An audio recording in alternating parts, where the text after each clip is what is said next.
dito mga kaibigan sa sa verse 2 verse 11 pala. Tinanong si Jesus Christ mga kaibigan ng gobernador, pero ang sagot niya po mga kaibigan ay ikaw ang nagsabi. Ang tanong ng gobernador, ikaw baga ang hari ng mga Hudyo? At sagot ni Jesus Christ, ikaw ang nagsabi. Ito mga kaibigan, kung unawain nating mabuti, confirmation na to na siya nga ang king of the Jews. Kasi hindi naman niya sinabi, kung hindi siya king, sasabihin niya yan na hindi. No. Pero wala siyang sinabi Ang sinabi niya ay, ikaw ang nagsabi. So it means na sinabi mong you are the king and it's confirmation na ikaw ang nagsabi. Ang lalim mga kaibigan, wala siyang sinabi na hindi hindi ako ang king. Pero iba ang pagkasagot niya. Kaya nakaka-amaze po talaga si Jesus Christ pag magsalita at magsagot. Talagang powerful po ang kanyang mga word, mga kaibigan. At itong sa verse 12, tinanong siya. Tingnan niyo po mga kaibigan. Nung tinanong siya, at nang siya isakdal ng mga pangulong saserdote at ng matanda, ay hindi siya sumasagot ng anuman. Yan mga kaibigan ang sinabi, So, dito sa 11, nung tinanong siya, ang sagot niya ay, ikaw ang nagsabi. So, it means to say, he is the king. At dito sa 12, hindi siya sumagot ng anuman kahit anong mga tanong sa kanya.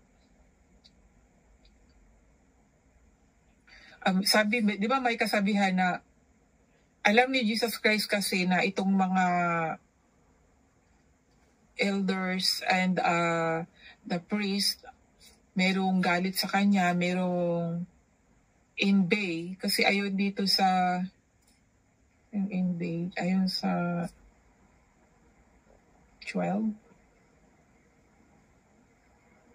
sa verse 18, sinabi dito, sapagkat natalastas niya na dahil sa kapananghilian ay ibinigay niya sila sa kanya.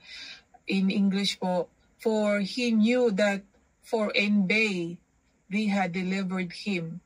Because of envy, nainggit sila sa kanya, mga kaibigan. Diba, minsan, pag tinatanong tayo ng tao na galit sa atin, mas mabuti pa, huwag tayong sumagot, diba? Para lalong hindi lalaki.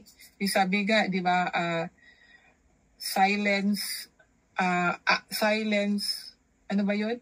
Mayroong sinabi na it's better, ang isasagot ay silence pag tinatanong. Tama ba yun? The best answer, pag tinatanong tayo ng mga taong galit sa atin, the best answer is silence. Huwag na tayong sumagot pa. E dito si Jesus Christ, hindi siya sumagot ng anuman nung tinanong siya.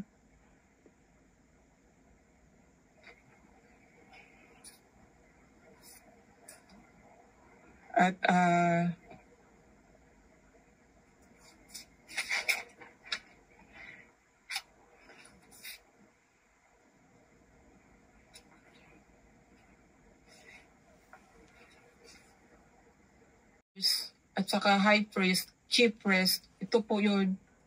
Kung ating pong ngayon mga kaibigan, ihambig sa panahon natin ngayon kung sino ito. Para sa akin, iwan ko lang sa inyo mga kaibigan na, di ba itong sa Vatican? Kasi sa Vatican siya yung pinaka-high priest At yun nga mga gobyerno, Kaya ngayon,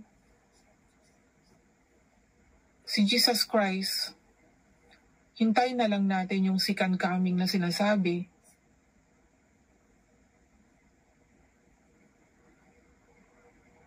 Oo, it's better to remain silent than to speak. Oo, pag tanungin tayo ng mga nagagalit. Kaya sabi nga, pag may magbabash, mabuti pa wag sagutin, Kaysa makapagsalita ka ng masama, mas mabuti pa manahimik ka na lang. Oo nga Kasi pag nagsalita ka ng maganda, kanang di maganda, makagawa ka lang ng kasalanan. Oo, tama din yan, Tads.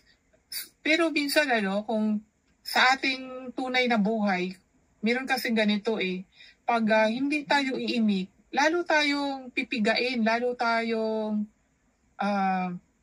ida-down. Sa totoong buhay talaga yung, diba, sa ating bahay, ating kaibigan, sa mga tao na kasalamuha natin, lalo tayong pero kung mag-react naman tayo, masama na din naman ng no? Kaya, tama nga, magwag na lang tayong magsalita.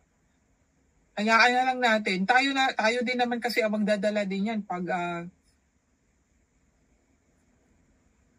ating sasagutin din.